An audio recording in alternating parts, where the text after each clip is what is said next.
بسم اللہ الرحمن الرحیم۔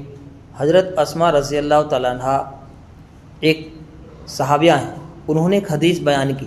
انہوں نے کہا کہ رسول اللہ صلی اللہ علیہ وسلم نے ارشاد فرمایا، اے اسماء، مال خوب خرچ کرو، حلال طریقے سے کماؤ اور حلال طریقے سے خوب نیک کاموں میں، اچھے کاموں میں خوب خرچ کرو، گن گن کر مت رکھو۔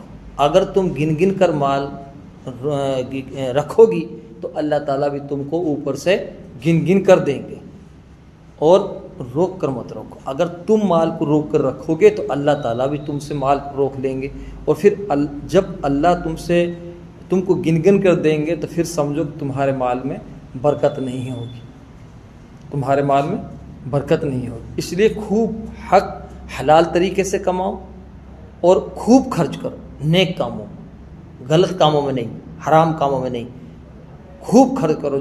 جتنا خرچ کرو گے اللہ تعالیٰ اتنا ہی تمہیں دیں گے اور خوب دیں گے تمہیں۔